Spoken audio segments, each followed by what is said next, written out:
into the online broadcast network, AFTERBUZZ TV. Over 20 million weekly downloads in over 150 countries, and your number one source for after-show entertainment.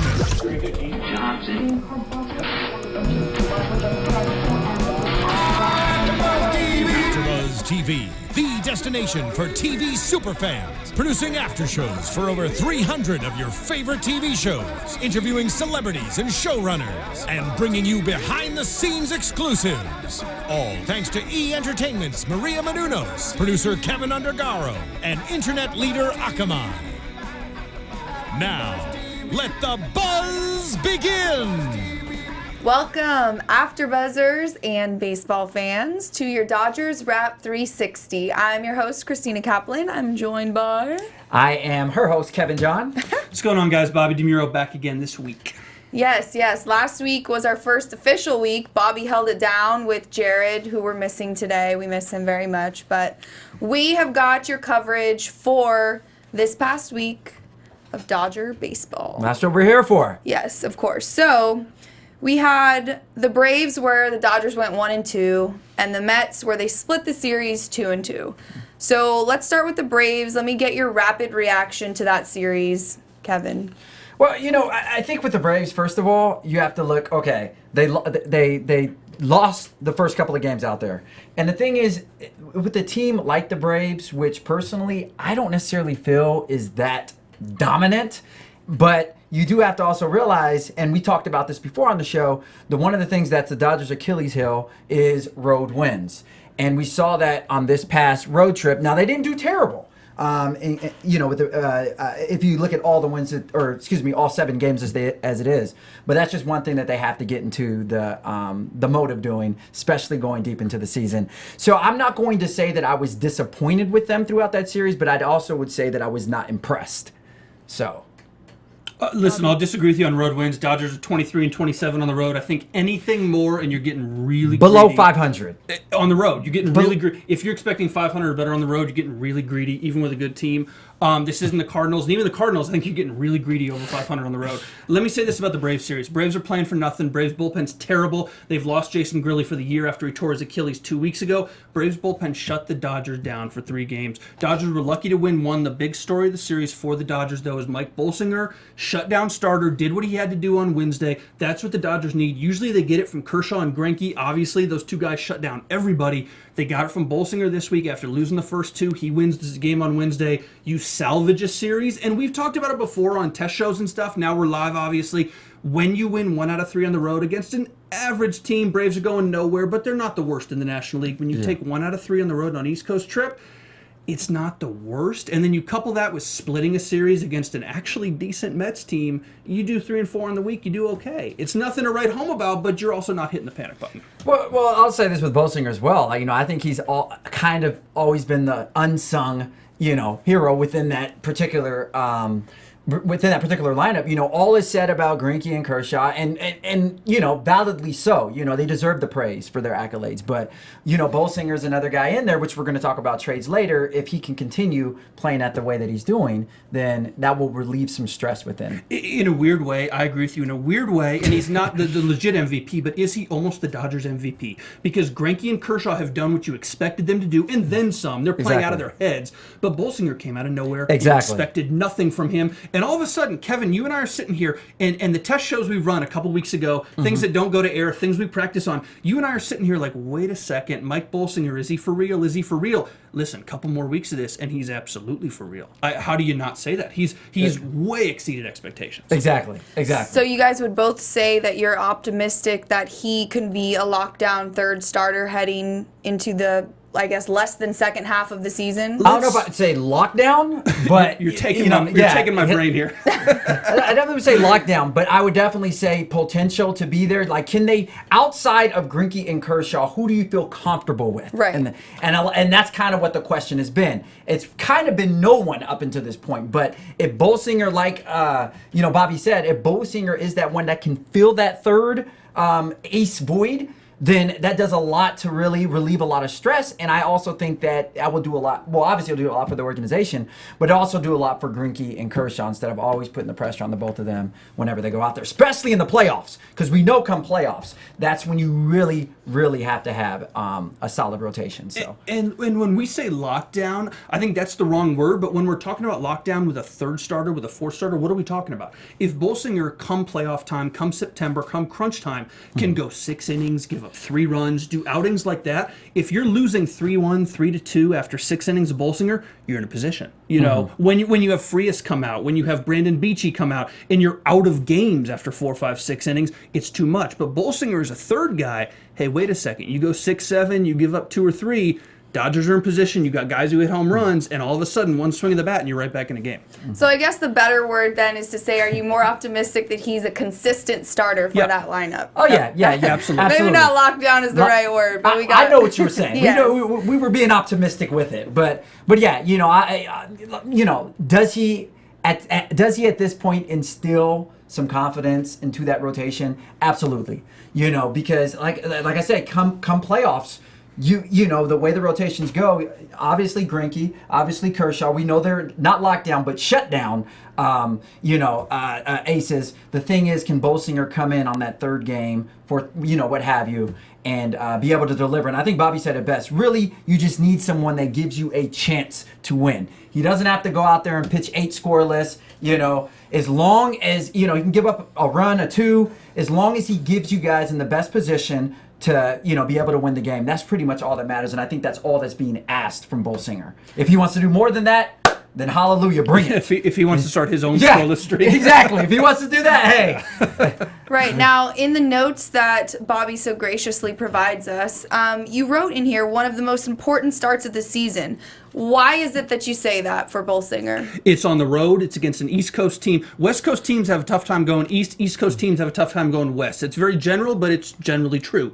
You're against an East Coast team that's not good, but not awful. You've lost the first 2 games of that series, and then Bolsinger comes in a day game when the Braves can put you away and say, forget about it. Let's sweep a series here against a West Coast club. That for the Dodgers, you're only in Atlanta for 2 days thus far. You're playing at 9 a.m. You know, this is your schedule's messed up as a player. Bolsinger comes in, gives up 1 unearned run, goes way above and beyond what you expected him of. I know we can talk about Cardinals series, Giants series, the Nationals last week. We can talk about a lot of good teams and big teams, but that Bolsinger start to me was one of the best of the year only because it was a shutdown start when they needed it the most, and then what happened the next 2 days after Bolsinger started. They 2 win wins, both games right. in New York. Yeah. And then all of a sudden you lose the last 2 in New York and you split with the Mets and you go 2-2. Okay, not the end of the world. But Bolsinger got the 3-game win streak in the middle of the week started. Yeah, definitely. Now let's transfer over to that Mets series. So you guys, I know that you're happy with that 2-2 split. You think playing a good Mets team like that, that's what you can expect, or, you know, something that you can be happy with from the Dodgers. I mean, Kershaw, I feel like it's almost hard to keep not hard, but, you know, it's like Kevin said, we expect Kershaw to come and be lights out. So for him to have another great outing, I wrote down he's on a scoreless streak He's right 29. now, too. 29, yeah. Here's the key of that scoreless streak. 29 innings, no runs, no walks. That's Yeah. absurd. That's crazy. That's absurd. Yeah. He's missing so many bats, and yet he's still in the zone enough to have the command to not want to walk anybody. Takes a perfect game into the 7th with the Mets. Those are kind of fluky. That's great. But it's the 29 scoreless innings. Talk about picking up a team. Yeah. And I was going to say, remember, Kershaw started off a little shaky. Right. Really, you know, he wasn't the lights-out Kershaw that we used to. Really, Greinke has been that person.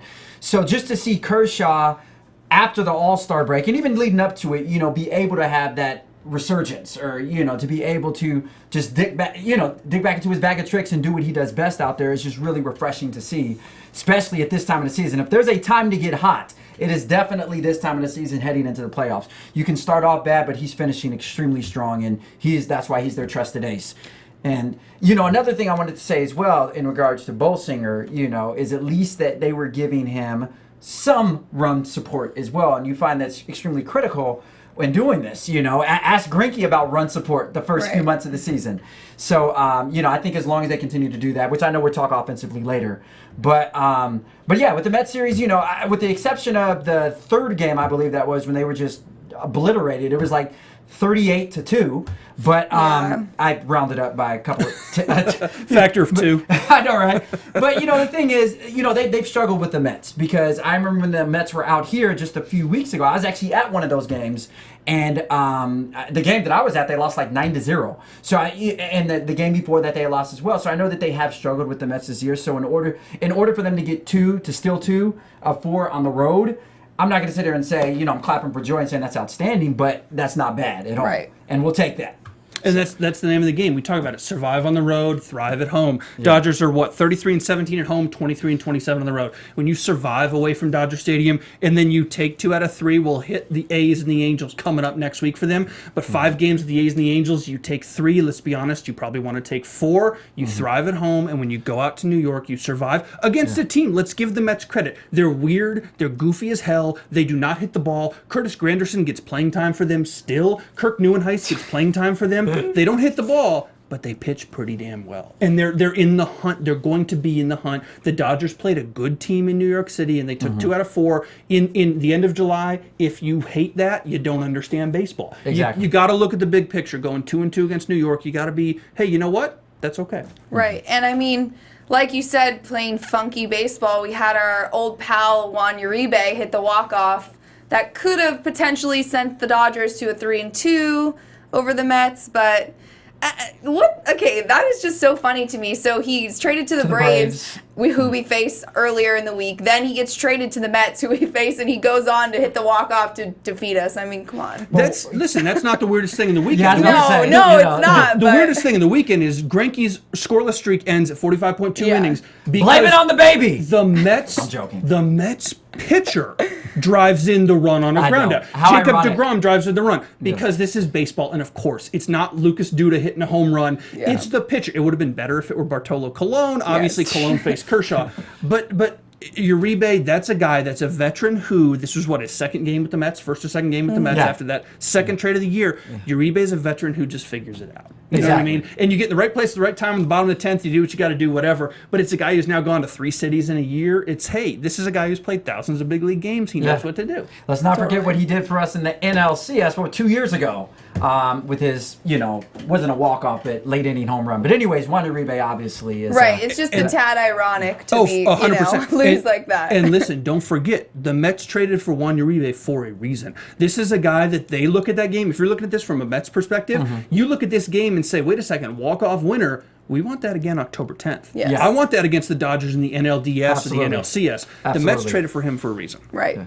Now let's talk offensively. We've had, obviously, a couple guys that are just lights out. I mean, Justin Turner. Read that number of his batting percentage that you had on there for this past week. Turner's average 476.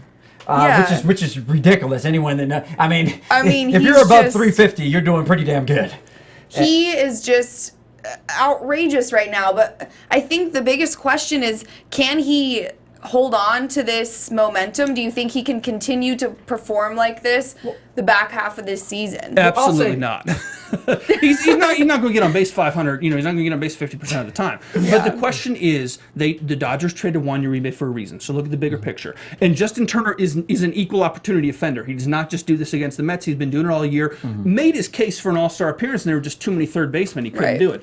The question is, does he do well enough? Did they trade Uribe for a reason? Do they have Callaspo as a utility guy for a reason? And if they do, and if Turner can do well enough at third base the rest of the year, then you got to evaluate, where does Kyle Seager go? Where does our future go with this? If Seager's going to play short, which they say, how long is Justin Turner going to be here? We talked about him last week as a possible trade candidate. Sell high, value's never going to get higher. He's a controllable guy. He's making cheap money. He's not making any money, relatively.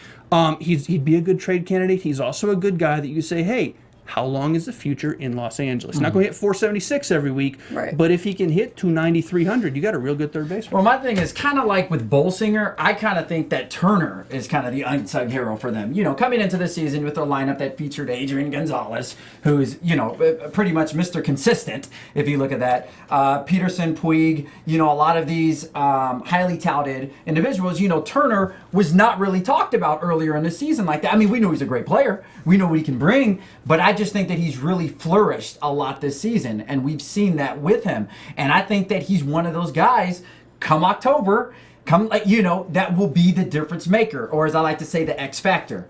So in regards to trading, I hope they don't trade him, especially right now because he's freaking, hotter than a fox in a forest fire.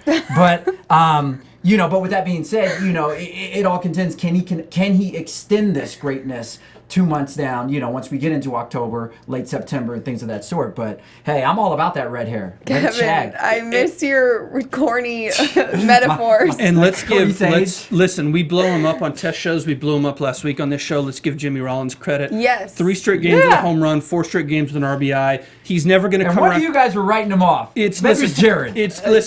I'm still writing him off. It's too late for him to hit 280 this year. He's too deep into the season. But if you can do a little bit, and then this is why you get a guy like Jimmy Rollins. Yes. Because weird stuff happens come October, and maybe September 20th, he starts to show up. Yeah. Maybe when you play playoff-like games like they did in New York, hey, Jimmy Rollins shows up. Exactly. You do that again October 5th, maybe Jimmy Rollins shows up, and that's why you have a veteran like that. And I'm about to say, you got to realize Jimmy Rollins has more experience than every player on this team, not just regular season, but postseason as well. He's achieved rings, So it's good to have somebody like that on your squad heading in late. Like I said earlier, screw how you started the season. I understand, yes, starts are important. But really going into the back stretch of the season, into the playoffs, is really where it matters first. And when you have a veteran like that, who's a proven veteran over time, it's someone that you can trust. I'm feeling really good about him. So I definitely will not write him off. Yeah, he's not going to be a 300 hitter, but he's at least showing up with his bat and the time is right. So. Yeah. Now, quickly, guys, we're live on YouTube right now. So if you have any questions about this past week, trades, anything coming up, tweet us or write them in the comments and we will answer. Another kind of point we can touch on. So you said, obviously, Kevin, that you thought that Greinke's scoreless streak was ended because of the baby. His wife gave birth on the baby to his little boy, so his starts were pushed back. That's not a joke. I mean, the guy flew across the country and back in a day. Right. That takes a toll on you. Yeah, let's be honest. Now, granted, would the scoreless streak have ended anyways? For sure. I mean, it's going to end at some time. Dude's not going to throw up zeros through the rest of the year. But he was so close to Oral Hershiser's record. Listen, I don't care about records. I don't think anybody does. I think a Dodger fan wants a ring. You want a ring. You got Greinke at his best. Records Kershaw are nice, at his best. Yeah, they are. You are nice. But what That's Barry Bonds. What did Kershaw do in '88 when he was at his prime? You mean Hershiser? What did Hershiser do? Born, yeah. He was a baby. Hershiser in '88 at his prime, when he was around there setting records and dominating, he won a ring. Absolutely. Yes. And that's what the Dodgers want. And so the record's nice. A scoreless streak is nice. You cannot take anything away from him for 45 2/3. And Kershaw's doing his own, and maybe he gets another 2-3 starts with it the way he's going. But none of that matters at the end of the day. You need the ring. You need to win the division. You need to get in the playoffs. You need to get through the first round. Let's be real. And then you got to get a ring. That's the goal. I'll just say this in defense of that. The reason why I do like the record is because, first of all, I mean, as fans, we enjoy to watch records, especially when players are coming up on them. I mean, there's nothing more, captivating than that, especially as a fan of the Dodgers. Also, Greinke has pretty much always been second to Kershaw, since he's been here. We know he's a great thrower, but, when you're playing next to, he's always been the Pippen to Kershaw's Jordan, essentially. So I was really happy that he had this individual accolade going for him to cement off just a wonderful season that he's having. So personally, I was happy for him. But like Bobby said, at the end of the day, records are nothing without rings. And that's the R that we do want to get. So and let's be real, what's he going to remember about this last month when he 10, 20 years down the road? His baby. The kid. Yeah. It doesn't matter. Yeah. But every time he looks at his kid, he's going to think in his head, I could have had that record. Yeah. It's going to be a bad. If you waited 2 more weeks, I would have had. Okay. Yeah, exactly.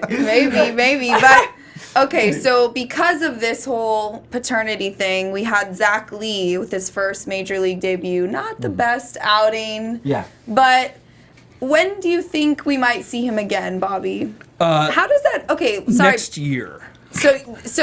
When down. coaches are looking at that first major league start, it's very important how they perform. No, it's not important at all, especially not the way he came up. You come up to make your major league debut on the road, you get called in a day or two early because we didn't know about Greinke's paternity until the day or two before. So you get called in early, you're coming to a road stadium, you take a plane to New York, you get in a cab, you don't know where the hell you are. And all you're trying to do is get innings. He went, 4 2/3? That's not great. And Chinwei Sao blew up behind him, and that's the real problem. And Sao's been now sent back down to AAA. We're going to see Zach Lee again. There's a reason he's around. There's a reason they brought him up. But he's not going to be in the rotation for quite a while, except barring some kind of injury, which is a good thing because we'll talk about trades later, but the Dodgers going to need to go get a real pitcher, and Lee personifies that. But you're going to see him again next year. You're going to see him get more chances. He's going to be something like Bolsinger. It's going to be something where eventually, a year from today, doing this show, we may be saying, holy crap, Zach Lee, legit third starter. Yeah. That's the kind of guy it could be. Right now, one outing, you don't write him off, but at the same time, you're like, all right, you stay in Oklahoma City for another couple weeks. We need to figure out the rotation because you're not going to be a part of it. Yeah. And look, the most disappointing thing, let's be honest, the Mets don't hit. He made the Mets look like they hit. Gave up 11 hits in 4 2/3 or whatever, 7 runs. Sal blew up completely at that point then. But, I mean, it's one outing, small sample size. I mean, I don't think that we can necessarily, signify or, fairly gauge who he is as a player from this one outing. Yeah, it was just a notch above catastrophic. But, at the end of the day, he's young, it's his first time coming up. Obviously, there were butterflies, there was cab rides he had to worry about, things that contributed to the lack thereof. I'm not excusing his performance, but I'm just saying it's a little too early to kind of gauge and say, can he potentially be the third option? So. Yeah, now side note, back to Kershaw. My brother told me this stat, I think it was on Saturday, so I don't know. Yeah, I guess it was Saturday. So Kershaw had 3 straight with 10-plus strikeouts, 0 earned runs, and 0 walks. He's the first pitcher to ever do that. Yeah. And Bobby, you spoke about that earlier, about how he's had no walks over his, 29 scoreless innings or something like that? And that's just that's called serious ball control. Yeah. There's really nothing more that you can attribute that to than the fact that he's just acing and 10 Ks. I mean, that's nothing new with Kershaw. He pretty much leads the league every year in strikeouts. So he's like I said, he's playing his best right now, and we need that momentum to carry on to the postseason. And year of the pitcher, era of the pitcher. Yeah. Look at Kershaw, look at Greinke, look at Johnny Cueto now in Kansas City. Look at Max Scherzer. Look at a ton of these guys. Look at Bartolo Colon as a 75-year-old. He's still 9-9 with a great peripheral stats in New York. Even DeGrom. Even these young guys who are coming up like Syndergaard, DeGrom with the Mets. It's an era of the pitcher right now, and that's not an excuse for Kershaw. He'd still be dominant if he were playing in 2000. He'd still be a very good pitcher. But this game ebbs and flows. 2000 is, the hitters era. 95 to 05. Actually, that was called the steroids era. Which contributed to that. There were guys still in that time period. Todd Helton, Ken Griffey Jr., Frank Thomas. Massive numbers, no steroids. These guys are clean, and they've been clean, and they weren't. None of those 3 are going to get caught up. But this is another pitcher's era. 10 years from now, we'll be saying, oh my God, do we expand the strike zones? There's so many home runs. Baseball just ebbs and flows, and Kershaw gets the benefit of that like everybody else does. All that being said, Jesus Christ. Yeah. You're talking about who wins the Cy Young, Greinke or Kershaw. A couple other deserving NL candidates, but let's be real. It has to be those 2 at least in the top 3. Yeah. I 100% agree. I mean, there's not many people you could throw up even in that debate. It's actually probably going to be an interesting race because of the fact you have the both of them. It's not going to be unanimous this year, obviously, but it'll be interesting. It makes it. Yeah, no, I agree. But I think probably the hottest topic, since we have the trade deadline coming up at the end of this week, is Tommy Lasorda's shoes. What's at the Hall of Fame? No. But before we get to that, let's talk Brett Anderson. Okay. So for the folks at home, we do test shows. Every time you do a new show, you do a couple test shows. We've been running what feels like 100 weeks of them. I think we did like 4 that you guys don't see the last couple of weeks. And in the test shows, we talk about the last week in Dodgers baseball, exactly what we do here. It looks the same. In those test shows, how many times did I tell you guys, Brett Anderson's not going to be healthy. Brett Anderson's not going to be healthy. Yes. Achilles injury, he's going to make a start Tuesday, so they say. Maybe it's not a thing.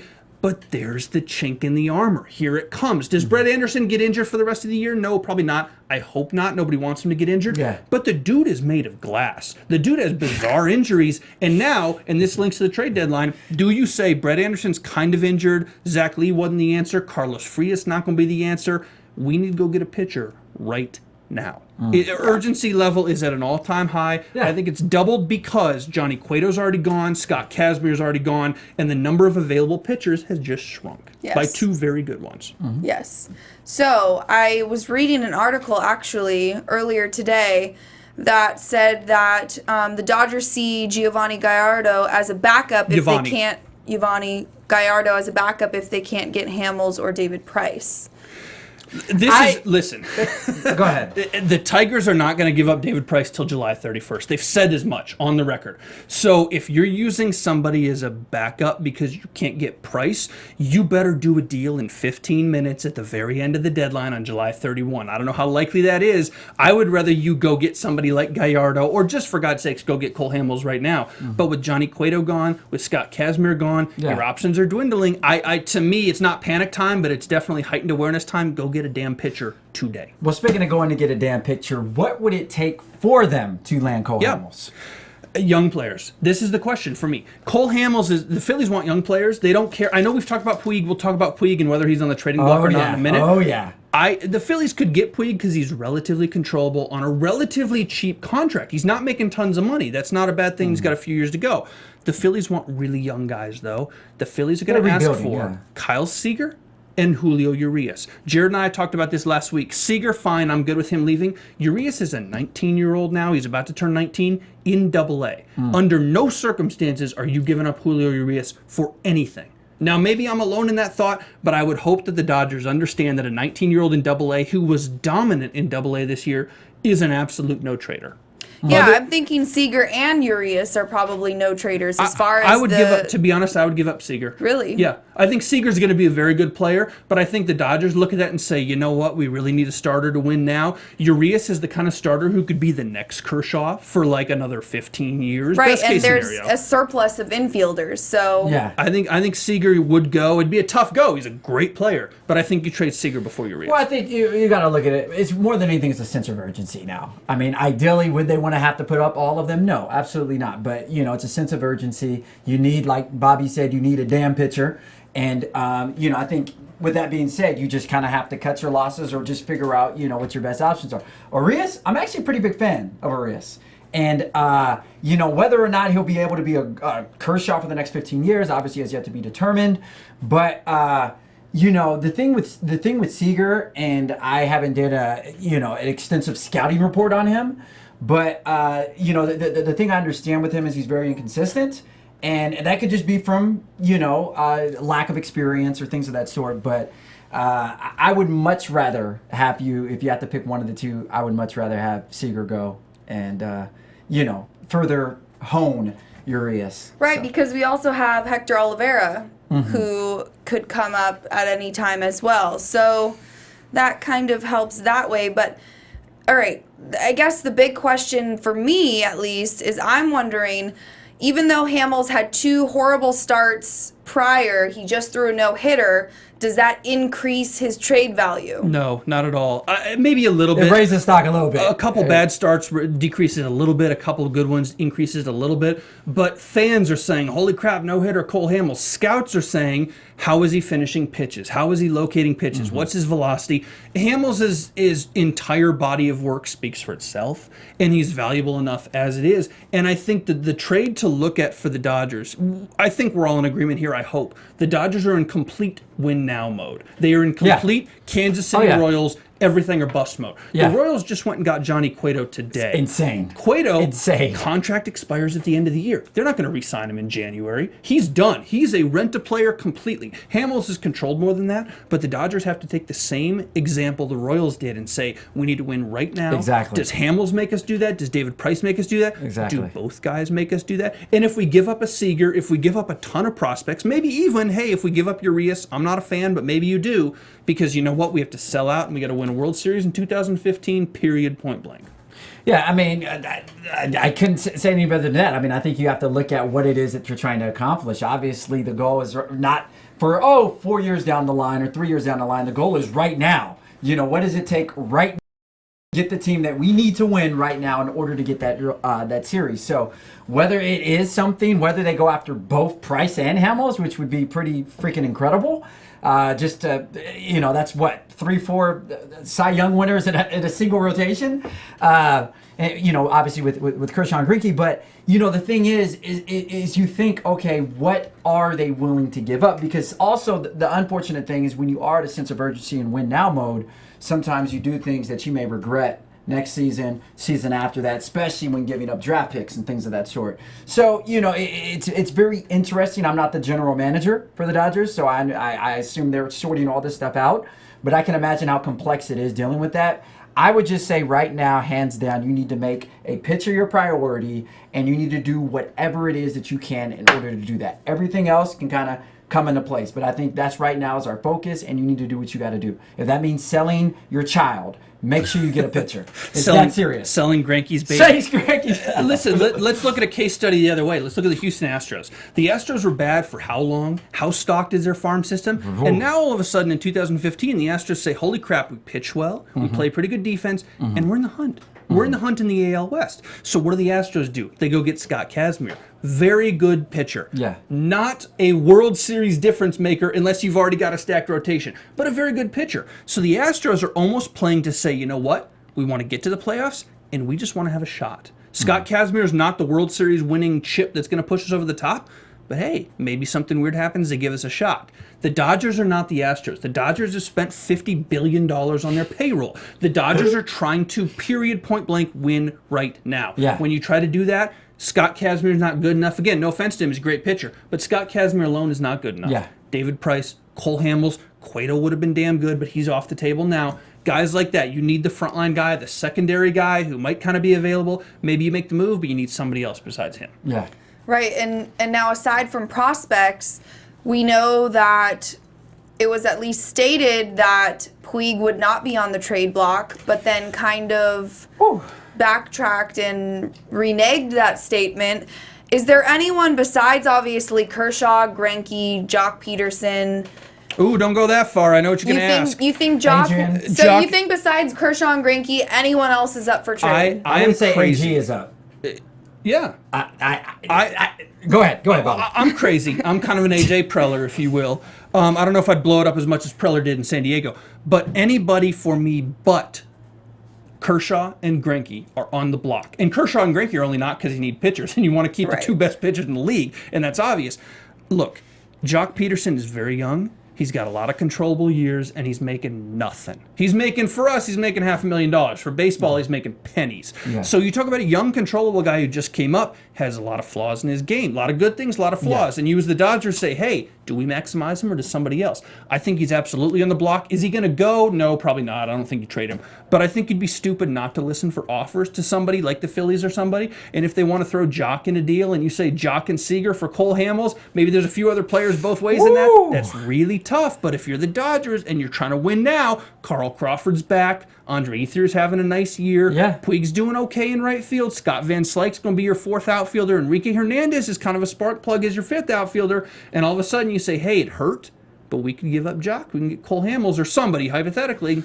Well, let's talk about the other outfielder that's, there was speculation about him being traded in Puig. Obviously, there was a heavy speculation, and then it kind of recanted, and then it's kind of solid.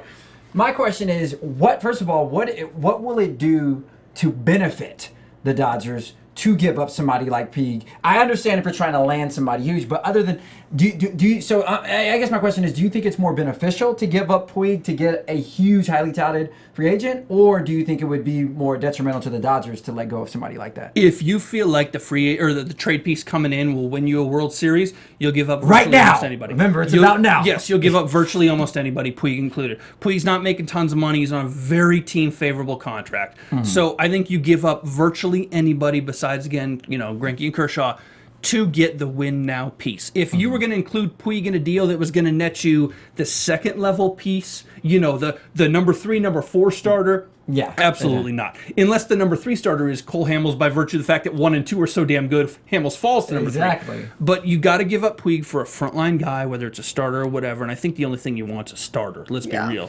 But if you do it, you do it. And if you don't, hey, you got a pretty good, nice piece that you kept, and he's going to stick around for a while. I think you only give up Puig in a perfect situation. But if the situation comes up, you cannot be afraid to pull the trigger on anybody. Let me ask you guys something real quick. I'm just play GM for a minute. Yeah. If I had to give up one of the outfielders in order to get a Ham or something like that, who would you guys say is the first one to go? Jock. Major league minimum deal, younger, more controllable years. I think you give up Jock. Yeah. No offense to him at He's going to be a great player. Don't know if it's going to happen in LA, but I think you give up Jock Peterson. Jock Peterson, that's an interesting selection. If you had to give up an outfielder, you could also say Ethier in a package with other players. Yeah, but Jock is the most valuable as a trade piece. Absolutely. And I think it would hurt less to lose Jock than it would hurt to lose Puig. Maybe 5 years from now, the Dodgers look back and say, "What the hell were we doing? Jock's a Mike Trout. What the hell were we thinking?" Yeah. But that's 5 years from now. If you Exactly. win a World Series in 2015, Jock can hit 100 home runs in 2020. But if you get the series in 2015 because you traded him, it's all good. I think that pretty much sums it up too, as far as what you just said, as far as it just being now. It's the sense of urgency. It's now, who cares if Jock wins 7 MVPs the next 8 years? If they win in 2015, it's justified. Yeah, see, I would steer more towards trading Ethier if you had to choose from the outfield, maybe with a couple pieces like you said, Bobby. Only because I'm a fan of youth. Obviously, we know this guy's good. Whether this can carry on years to come, we don't know yet. But right now, he's doing well for the team.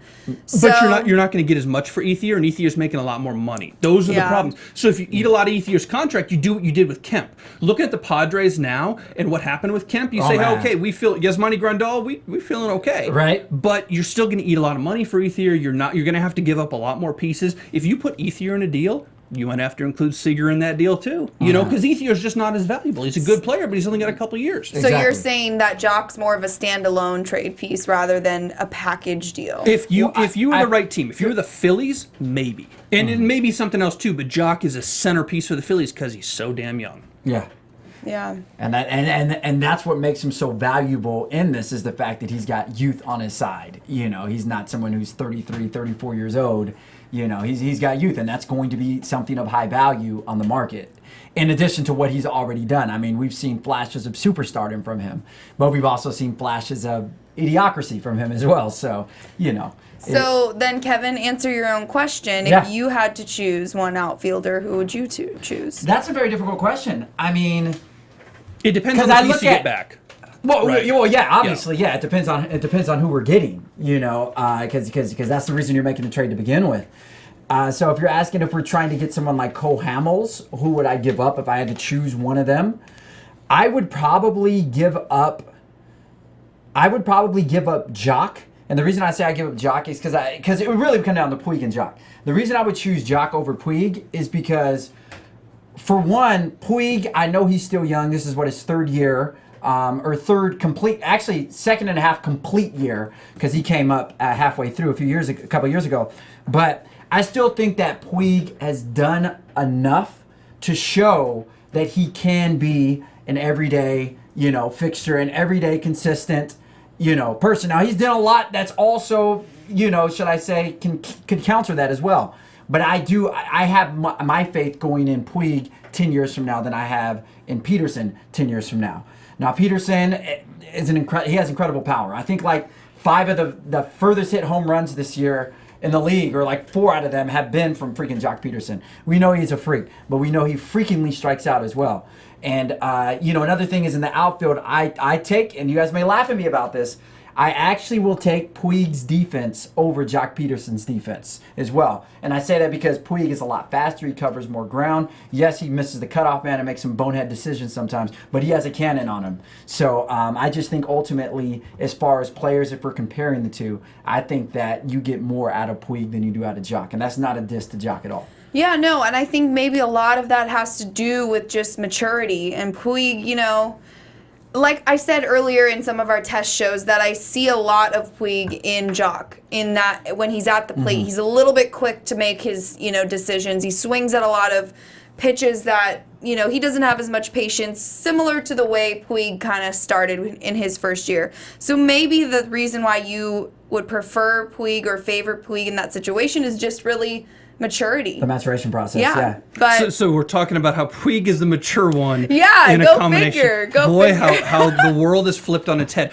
No, look, you also got to look at reality here, and reality is the Phillies want young guys. Puig's real young. Puig's got a decade plus ahead of him, and that are going to be real good years. Yeah. But Jock Peterson is younger. Jock Peterson is cheaper, and the Phillies are not interested in winning a year from now. They are interested in winning 5 years from now. They have to flip completely over to young. They've got some really nice prospects coming up themselves, and they're starting to play play now. Chase Utley doesn't start anymore at second base. They've got a real nice prospect at second base. So you get a guy like Jock, who's 15 years old. Sometimes it feels like, who's fresh in the big leagues, who's making $500,000. That's a real attractive piece if you're Philadelphia. Yeah, Definitely. I agree. Well, let's stick to the NL West and our rivals, the Giants, who are on a 9-1 streak. In the last 10, they're 53-44, 1.5 games behind us.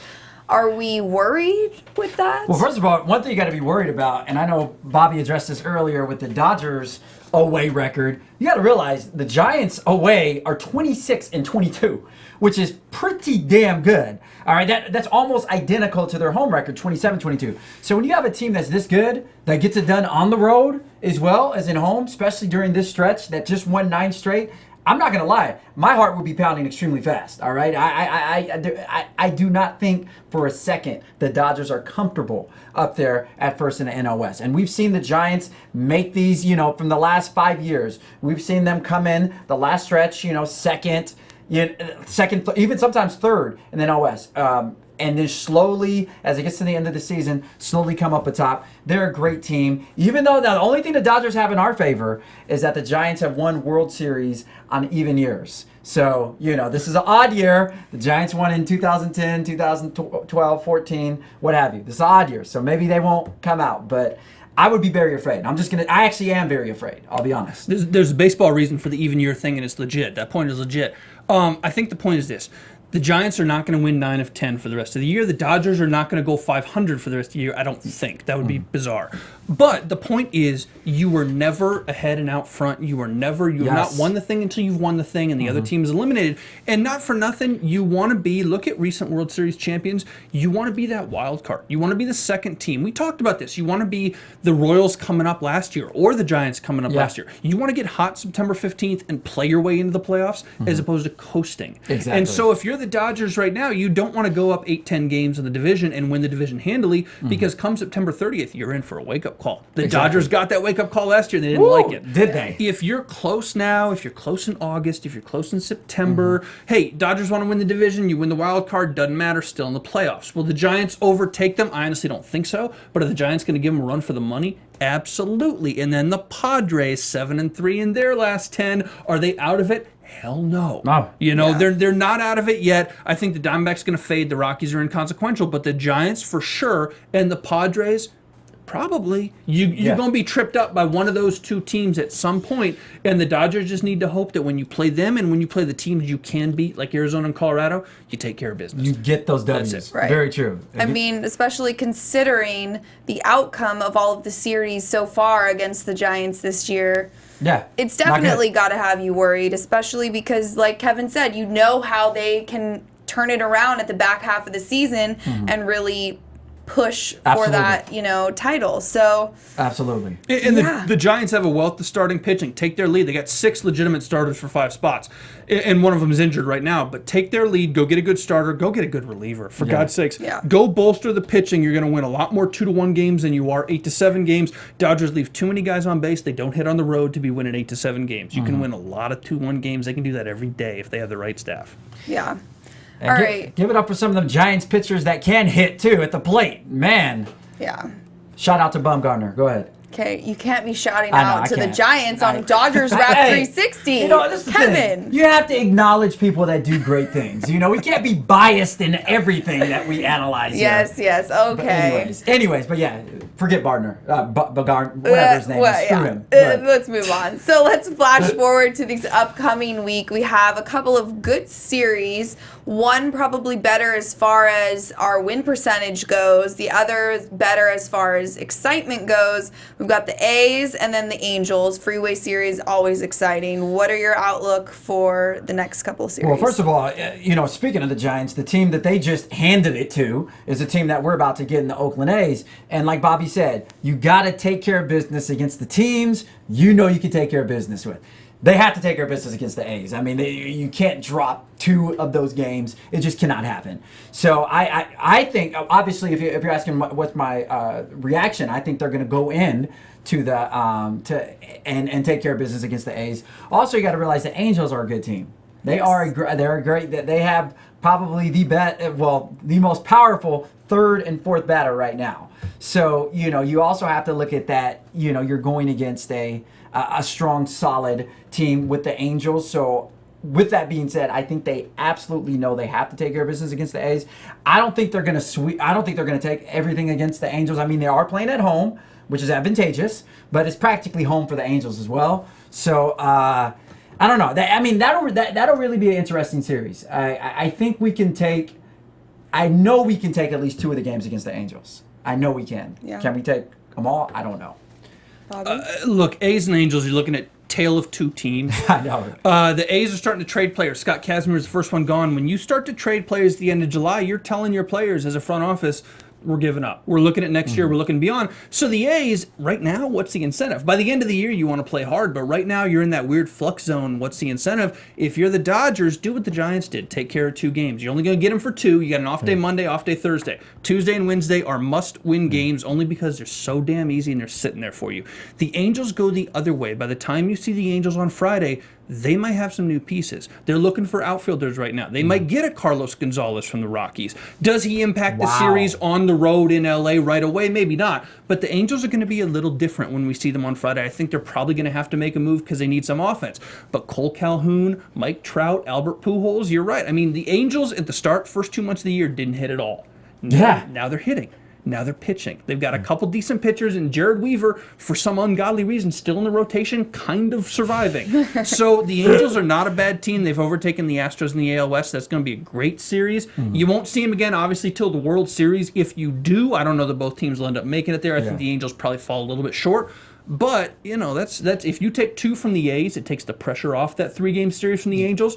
And worst case scenario, if the Angels take 2 of 3 against the Dodgers this weekend, if you took your 2 against the A's, we sit here a week from today talking about a 3-2 week for the Dodgers, and you know what? That's okay. You want a little bit more, but 3-2, you win 3 out of every 5, you win 60% of your games, you're doing okay. Dodgers won 56% this year. If you win 60% this week, you pick up a game. I know it's not ideal, but it's better than going 2 and 3. Right. Well, yeah. I mean, I think if you're talking about what can't they do this week, they cannot go 2 and 3.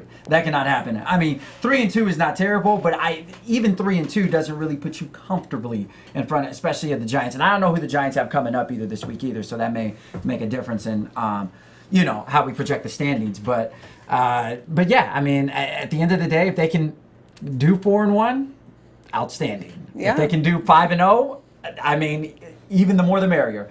But we have to be realistic, and I think the Angels are going to take at least 1 game. So. And listen, at the end of the day, honestly, if we're here 7 days from now and the Giants have somehow overtaken the Dodgers for first place in the NL West, who cares? Not the end of the world. It's August 2nd or whatever day it's going to be. Doesn't matter. Yeah. The question is the process. How is the process, not the results? And if the process is decent, if you take 2 from the A's, which you should, and at least 1 from the Angels, and you pitch pretty well and you hit okay at home, you know what? That's fine. Yeah. You're going to survive till the next week because that's what the playoffs are about. Absolutely.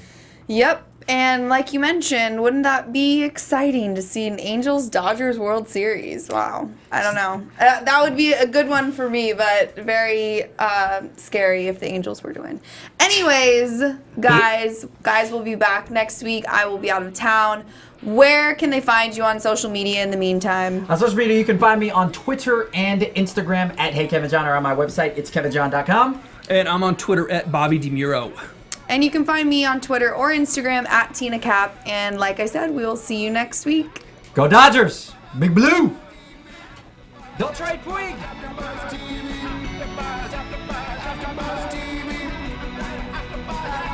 From executive producers Maria Menounos, Kevin Undergaro, Phil Svitek, and the entire AfterBuzz TV staff, we would like to thank you for listening to the AfterBuzz TV network. To watch or listen to other after shows and post comments or questions, be sure to visit AfterBuzzTV.com. I'm Sir Richard Wentworth, and this has been a presentation of AfterBuzz TV. Buzz you later! The views expressed herein are those of the hosts only and do not necessarily reflect the views of AfterBuzz TV or its owners or principals.